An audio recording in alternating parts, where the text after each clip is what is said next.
Halo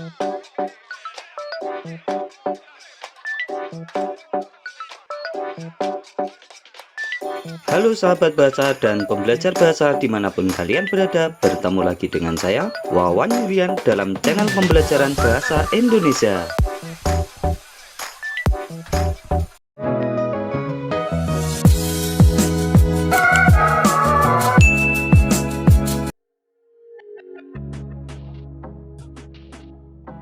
Video pembelajaran kali ini kita akan menginterpretasi laporan hasil observasi.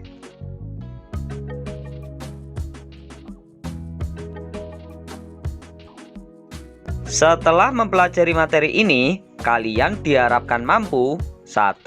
Mengidentifikasi isi teks laporan hasil observasi. 2. Menyusun ringkasan isi teks laporan hasil observasi. Dan 3. Menyimpulkan fungsi teks laporan hasil observasi.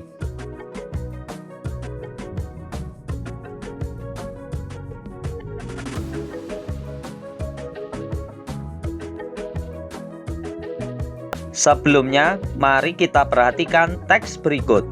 Alunan nada yang membentuk harmonisasi lagu menggema di halaman kampus Universitas Padjadjaran, Jalan Dipati Ukur, Bandung, Senin 27 Agustus siang. Lebih dari 10.000 pasang tangan memainkan alat musik tradisional angklung dan memanjakan telinga yang mendengarnya. Ribuan mahasiswa dan civitas akademika Unpad begitu kompak memainkan alat musik tradisional tersebut. Permainan mereka begitu memukau penonton. Acara ini merupakan rangkaian acara Disnatalis ke-50 Unpad. Penampilan tersebut membuat jajaran Menteri Kebudayaan dan Pariwisata yang hadir ikut terpukau.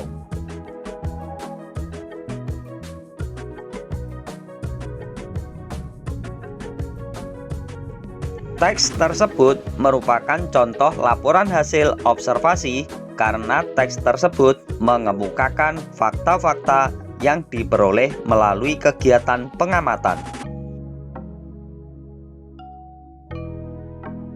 Teks tersebut berfungsi untuk membuat pembaca memperoleh sejumlah pengetahuan ataupun wawasan yang bukan berasal dari hasil imajinasi atau khayalan.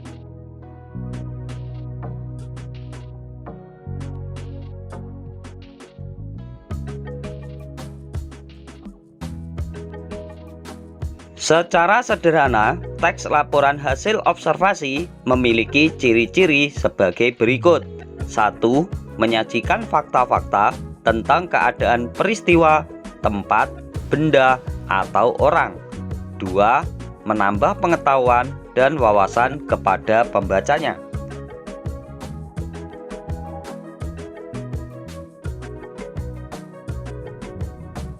Cermatilah contoh berikut. Pohon damar penghasil resin. Pohon damar merupakan salah satu pohon asli Indonesia dan penghasil utama getah resin. Nama latin tumbuhan ini adalah Agathis damara. Pohon ini di beberapa daerah disebut sebagai kalane atau kesi, daerah Maluku. Damar lulu atau damar malolo, wilayah Sulawesi. Pohon ini juga kerap disebut juga sebagai damar raja karena menghasilkan getah resin yang bernilai jual tinggi.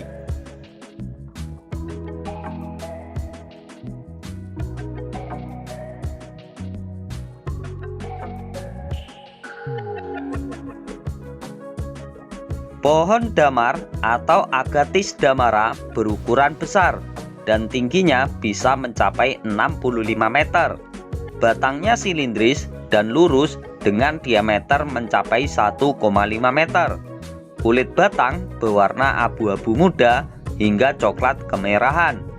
Daun berbentuk jorong atau bulat memanjang dengan panjang 6 sampai dengan 8 cm dan lebar 2 sampai dengan 3 cm. Bagian pangkal daun membaji sedangkan ujungnya runcing.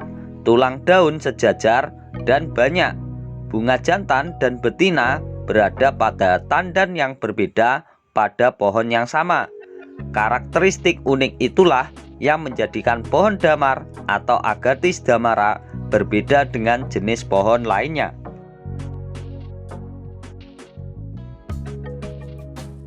Pohon damar menghasilkan getah resin atau getah damar yang sangat bermanfaat di dunia internasional. Getah damar dimanfaatkan untuk bahan baku industri korek api, plastik, plester, vernis, cat, stabilisator, industri tinta, dan kosmetik. Selain itu, getah damar sering digunakan sebagai bahan penutup celah pada papan perahu, serta sebagai bahan membatik dan dibakar untuk penerangan. Oleh karena manfaatnya yang beraneka ragam tersebut, menjadikannya diminati di dunia industri mancanegara. Pohon damar juga bisa dijadikan pohon penghijauan dan peneduh. Tekstur kayunya kurang kuat dan awet, namun kerap diperdagangkan sebagai bahan bangunan dengan nama kayu agathis. Jika kita ingin memahami isi yang terdapat dalam teks laporan hasil observasi, maka perlu kita identifikasi terlebih dahulu ide pokok tiap-tiap paragrafnya.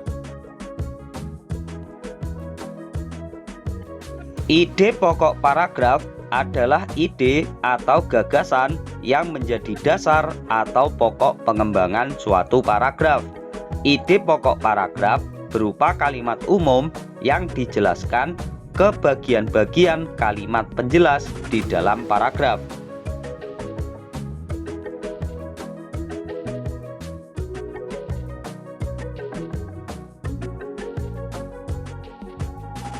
Jika kita cermati teks laporan hasil observasi pohon damar penghasil resin tersebut terdiri atas 4 paragraf. Berikut adalah contoh identifikasi ide pokok paragraf dalam teks tersebut.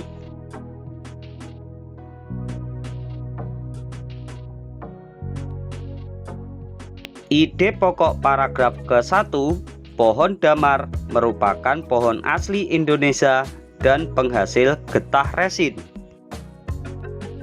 Ide pokok paragraf ini dapat kita identifikasi di bagian awal paragraf, karena bagian awal paragraf ini merupakan topik permasalahan yang dikembangkan ke bagian kalimat-kalimat lain.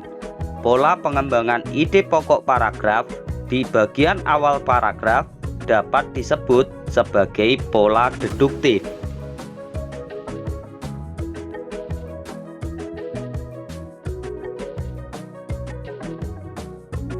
Ide pokok paragraf kedua, karakteristik pohon damar Agathis damara. Ide pokok paragraf kedua ini dapat kita identifikasi di bagian akhir paragraf, karena bagian akhir paragraf berupa kalimat umum sebagai intisari dari bagian-bagian kalimat penjelas sebelumnya. Pola pengembangan ide pokok paragraf di bagian akhir paragraf dapat disebut sebagai pola induktif.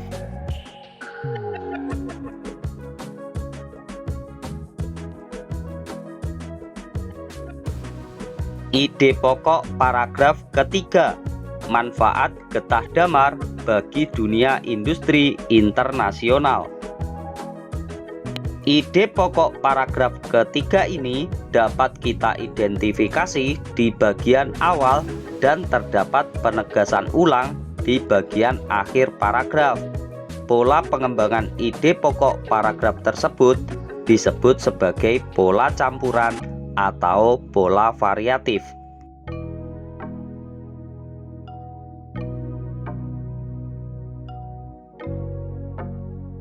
Ide pokok paragraf keempat, manfaat pohon damar. Ide pokok paragraf ini dapat kita identifikasi di bagian awal paragraf. Pola pengembangan ide pokok di bagian awal paragraf dapat disebut sebagai pola deduktif.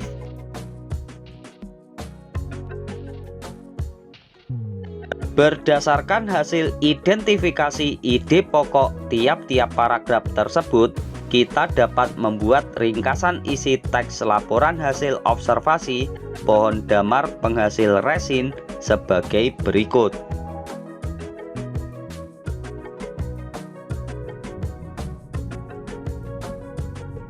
Pohon damar merupakan pohon asli Indonesia dan penghasil getah resin bernilai jual tinggi. Karakteristik pohon damar atau Agathis damara memiliki batang besar dan tinggi hingga mencapai 65 meter. Getah damar bermanfaat sebagai bahan baku industri di dunia internasional. Pohonnya juga dapat dimanfaatkan sebagai penghijauan dan bahan bangunan.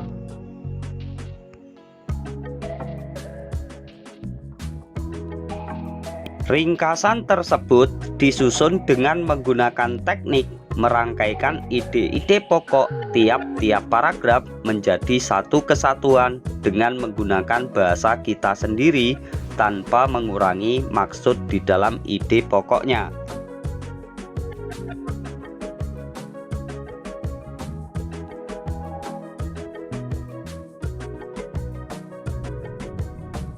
Simpulan isi teks laporan hasil observasi pohon damar penghasil resin dapat kita tentukan sebagai berikut.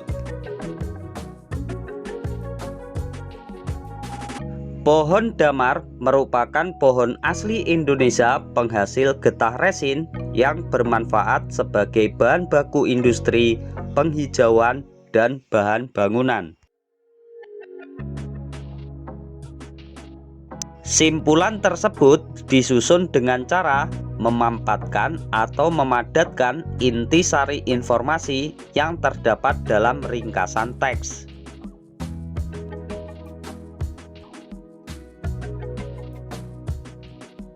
Umpan balik kegiatan belajar, cermatilah teks berikut.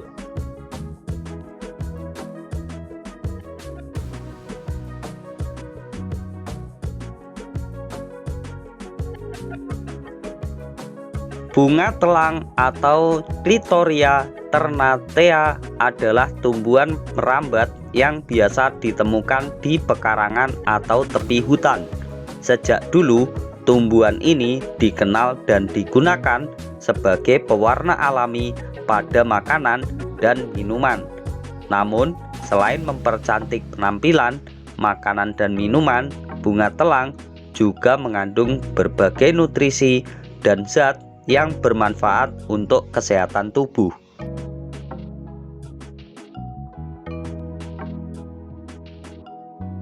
Bunga telang memiliki penampilan yang sangat menarik dengan dominasi warna biru keunguan. Kelopaknya berbentuk corong, mahkota bunga memiliki bentuk seperti kupu-kupu, memiliki batang pohon yang kecil kehijauan, dan termasuk tanaman merambat. Karakteristik daunnya memiliki lebar sekitar 2 cm dan panjang sekitar 4 cm. Tiap-tiap ruas batang daunnya tersusun atas 7 lembar daun.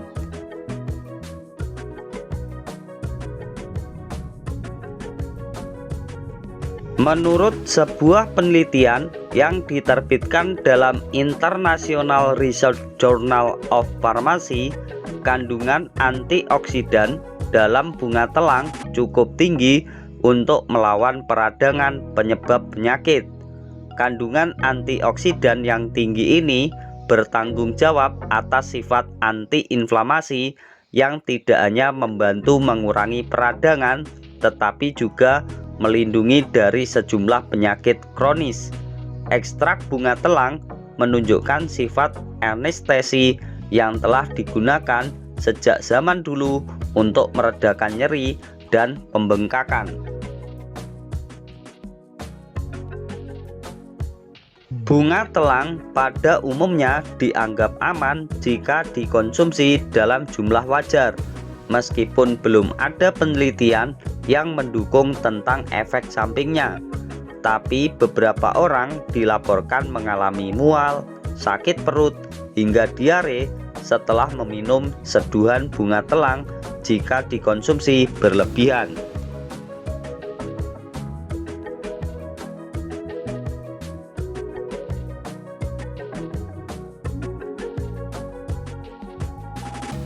Setelah mencermati teks tersebut, silahkan kerjakan tugas kegiatan belajar berikut.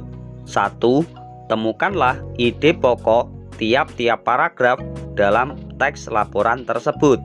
2. Buatlah ringkasan teks laporan tersebut berdasarkan ide pokok yang telah diidentifikasi dan merangkaikannya menggunakan kalimatmu sendiri. 3. Ungkapkan simpulan teks laporan tersebut.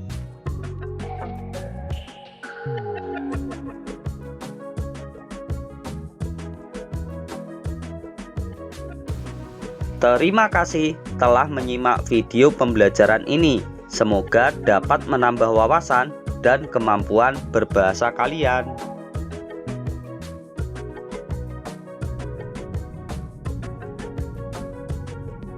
Jangan lupa berikan dukungan kalian terhadap video pembelajaran ini dengan cara memberikan subscribe, like, dan share video ini ke teman-teman kalian agar kita dapat belajar bersama tentang materi-materi pembelajaran bahasa Indonesia yang lainnya.